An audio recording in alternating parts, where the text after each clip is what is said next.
नमस्कार दर्शक बंधु। पवित्र सावित्री अमावास्यार हार्दिक अभिनंदन एवं शुभकामना जणाई आजिर कार्यक्रमटी को आरंभ करिबा। एवं आजिर कार्यक्रमटी समस्त कुंभ राशिर व्यक्ति विशेषंक पाई बहुत अधिक गुरुत्वपूर्ण रहिछि। कारण यही 2026 मसीहा मे मास 16 तारिख शनिवार दिन सावित्री अमावास्या पालित हेबा पाई जाउछि एवं ग्रहंकर संयोग वशतः एही 16 तारिख दिन बुध सूर्य एकत्र आपणक राशिर केन्द्र को गोचर करी बुधादित्य राजयोग बनाइबा पाई जाउछंती एवं एही राजयोगटी आपणक जीवन रे आपणक भाग्य रे आनिबा बड़ परिवर्तन। किंतु आपणकर राशिटी कुंभ हेले मध्य नक्षत्र अनुजाई भिन्न भिन्न प्रभाव भिन्न क्षेत्र रे आपणकर देखिबा को मिलिबो। एवं देखंतु आपणकर चतुर्थ भाव सुख सुविधा भोग विलासर भाव होइथिबारु एही राजयोगटी आपणक जीवनर सुख सुविधा रे वृद्धि आनिबो। आपणकर आर्थिक समस्या दूर करने सहित आपणक पारिवारिक जीवन रे मध्य एक विराट परिवर्तन देखिबे।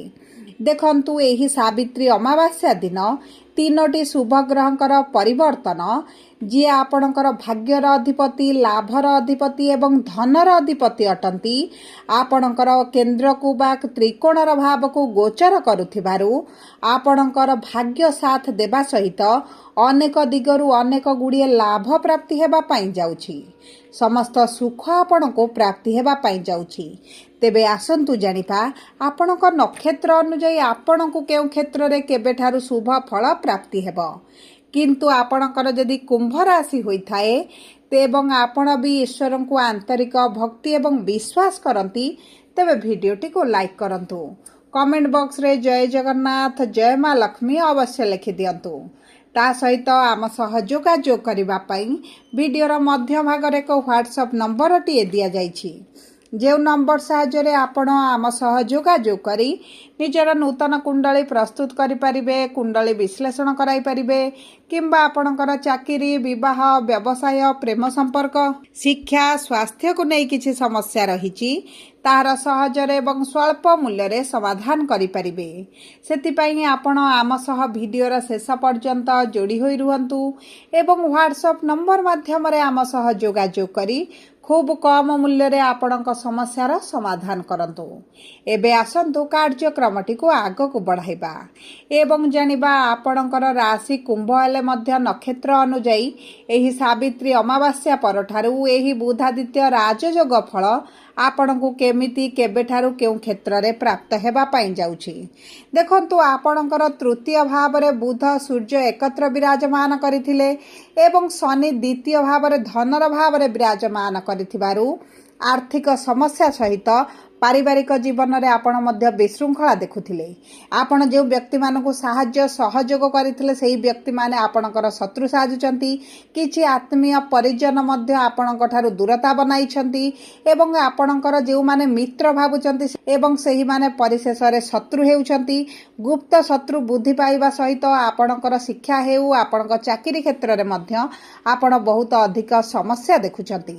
बहुत गुड़िए कुंभ राशि व्यक्ति विशेष माने कर्म क्षेत्र में निजुक्ति बारंबार चेष्टा करी मध्य विफलता देखुथिले एवं जो माने पूर्वरु कर्मरत अछंती तांको कर्म क्षेत्र में समस्या बढ़ी जाइछि मानसिक दुश्चिंता बढ़ी जाइछि एवं आपणक प्रेम जीवन सहित दाम्पत्य जीवन रे मध्य विभिन्न प्रकार बड़ घटना को नहीं विभिन्न प्रकार वातावरण खराब परिस्थिति आड़क गति करुछि।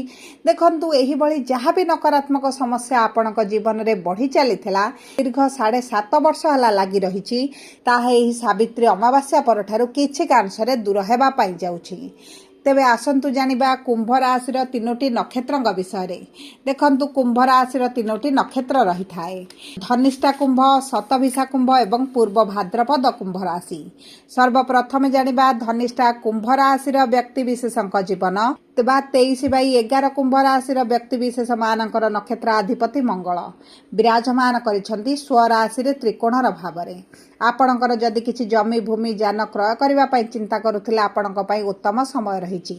ଯଦି ଆପଣ ଅନଲାଇନ୍ ରିଲେଟେଡ୍ କିଛି କାର୍ଯ୍ୟ କରୁଛନ୍ତି, ଆଇଟି ସେକ୍ଟରରେ ସଫ୍ଟୱେୟାର ଲାଇନ୍ରେ କିଛି କାର୍ଯ୍ୟରତ ଅଛନ୍ତି କିମ୍ବା କ୍ୟାରିୟର ବନାଇବା ପାଇଁ ଚାହୁଁଥିଲେ ତେବେ ମଧ୍ୟ ଆପଣଙ୍କୁ ଉତ୍ତମ ଫଳ ପ୍ରାପ୍ତି ହେବ। ଦେଖନ୍ତୁ, ଆପଣଙ୍କ ସରକାରୀ ଚାକିରି ପାଇଁ ମଧ୍ୟ ଅତି ପ୍ରବଳ ଯୋଗ ବନୁଛି। ଯଦି ଆପଣ ପୂର୍ବରୁ ସରକାରୀ ଚାକିରି ପାଇଁ ବାରମ୍ବାର ଚେଷ୍ଟା କରି ନିରାଶତା ଦେଖୁଥିଲେ ତେବେ ଆପଣଙ୍କର ମନସ୍କାମନା, ଆପଣଙ୍କର ଅଭିଳାଷ ଏହି ସାବିତ୍ରୀ ଅମାବାସ୍ୟା ପରେ ଯଦି ଆପଣଙ୍କର କିଛି ପରୀକ୍ଷା, ଇଣ୍ଟରଭ୍ୟୁ, ଏଣ୍ଟ୍ରାନ୍ସ ଅଛି ତେବେ ଆପଣଙ୍କର ସେଥିରେ ଶୁଭ ଫଳ ପ୍ରାପ୍ତି ହେବ, ମନସ୍କାମନାରେ ପୂର୍ତ୍ତି ଘଟିବ। ଏବଂ ବିଶେଷ ଭାବରେ ଦେଖନ୍ତୁ, ସୂର୍ଯ୍ୟଙ୍କର ସପ୍ତମ ଦୃଷ୍ଟି ଦଶମ ଭାବକୁ ଥିବା କାରଣରୁ କର୍ମକ୍ଷେତ୍ରରେ ଆପଣଙ୍କ ମାନ ସମ୍ମାନ ବୃଦ୍ଧି ପାଇବ, ଦରମାରେ ବୃଦ୍ଧି ଘଟିବ। ଏବଂ ଦେଖନ୍ତୁ, ତା ସହିତ ଭାଗ୍ୟ ଆପଣଙ୍କର ସାଥ ଦେଉଛି। ଶୁକ୍ର ଆପଣଙ୍କର ପଞ୍ଚମ ଭାବରେ ବିରାଜମାନ କରି ସନ୍ତାନ ସୁଖ ପ୍ରାପ୍ତି କରିବାରେ ବହୁତ ଅଧିକ ସହାୟତା ପ୍ରଦାନ କରିବେ। ଯଦି ପୂର୍ବରୁ ସନ୍ତାନକୁ ନେଇ ଆପଣଙ୍କର ସମସ୍ୟା ରହିଥିଲା ତାହା ଦୂର ହୋଇଯିବ। ଏବେ ଆସନ୍ତୁ ଜାଣିବା ଶତଭିସା କୁମ୍ଭ ରାଶି ବା 24/11 କୁମ୍ଭ ରାଶିର ବ୍ୟକ୍ତିବିଶେଷ ମାନଙ୍କର ନକ୍ଷତ୍ର ଅଧିପତି ହେଉଛନ୍ତି ରାହୁ। ବିରାଜମାନ କରିଛନ୍ତି ଆପଣଙ୍କ ରାଶିରେ ବା ଲଗ୍ନ ଭାବରେ। ରାହୁଙ୍କର ସପ୍ତମ ଦୃଷ୍ଟି ବିବାହର ଭାବକୁ ଥିବା କାରଣରୁ ବୈବାହିକ ଜୀବନରେ ଆପଣ କୌଣସି ନା କୌଣସି କାରଣକୁ ନେଇ ଅସନ୍ତୁଷ୍ଟ ରହୁଛନ୍ତି। କିନ୍ତୁ କେତୁ ଯେହେତୁ ସ୍ୱନକ୍ଷତ୍ରରେ ଅଛନ୍ତି ଆପଣଙ୍କର ସମସ୍ୟା କେତେକାଂଶରେ କମିଯିବ।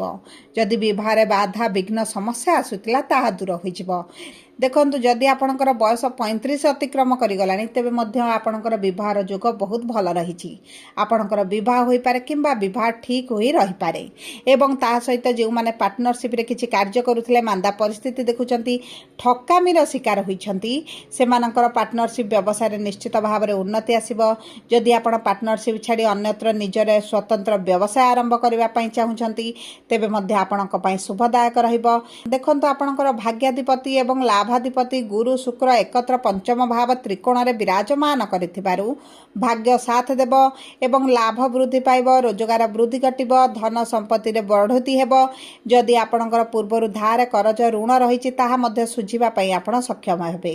ଯେଉଁମାନେ ପ୍ରେମ ବିବାହ କରିବା ପାଇଁ ଚାହୁଁଛନ୍ତି ଆପଣମାନଙ୍କ ପାଇଁ ଅତି ଉତ୍ତମ ସମୟ ରହିଛି।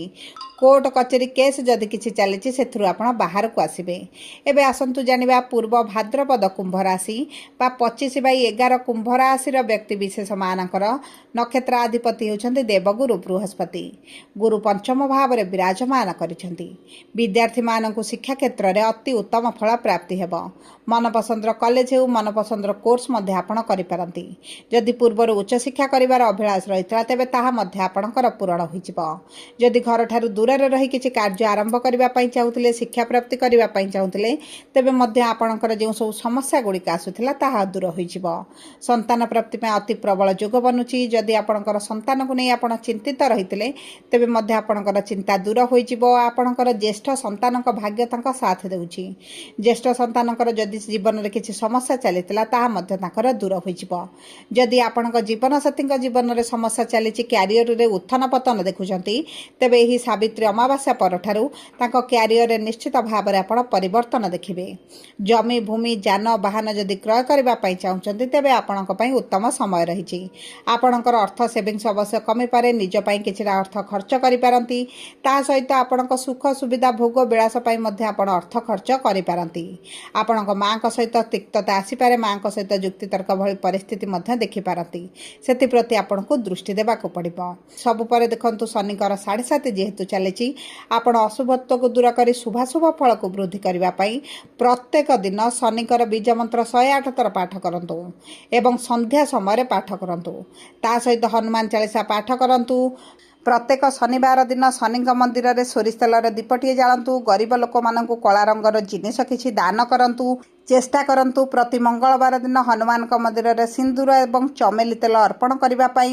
ଏବଂ ଯଦି ଆପଣଙ୍କର ଆର୍ଥିକ ସମସ୍ୟାଟି ବଢ଼ିଯାଇଛି ତେବେ ଶ୍ରୀ ସୂକ୍ତମ ପାଠ କରିବା ସହିତ ପ୍ରତ୍ୟେକ ଦିନ ଅଶ୍ୱତ୍ଥ ବୃକ୍ଷ ମୂଳରେ ପ୍ରାତଃ ସମୟରେ ଜଳ ଅର୍ପଣ କରନ୍ତୁ। ଏବଂ ଯଦି ଆପଣଙ୍କ ପାରିବାରିକ ସ୍ଥିତି ଖରାପ ରହିଛି ତେବେ ଆପଣ ପ୍ରତିଦିନ ବିଷ୍ଣୁ ସହସ୍ର ନାମ ପାଠ କରନ୍ତୁ। ଆପଣଙ୍କୁ ଅତ୍ୟନ୍ତ ଶୁଭଦାୟକ ଫଳ ପ୍ରାପ୍ତ ହେବ। ଯଦି ଆପଣଙ୍କର କୁମ୍ଭ ରାଶି ହୋଇଥାଏ, ଭିଡ଼ିଓଟି କିଭଳି ଲାଗିଲା କମେଣ୍ଟ ବକ୍ସରେ ଲେଖି ଜଣାନ୍ତୁ। ଯଦି ଆପଣଙ୍କ ପ୍ରିୟଜନଙ୍କର କୁମ୍ଭ ରାଶି ହୋଇଥାଏ ଭିଡ଼ିଓଟି ତାଙ୍କ ସହିତ ସେୟାର କରନ୍ତୁ। ଯଦି ପ୍ରଥମ ଥର ଆମ ଚ୍ୟାନେଲକୁ ଆସିଛନ୍ତି ଚ୍ୟାନେଲଟିକୁ ସବସ୍କ୍ରାଇବ୍ କରନ୍ତୁ। ପାଖରେ ଥିବା ବେଲ୍ ଆଇକନକୁ ପ୍ରେସ୍ କରନ୍ତୁ। ଧନ୍ୟବାଦ।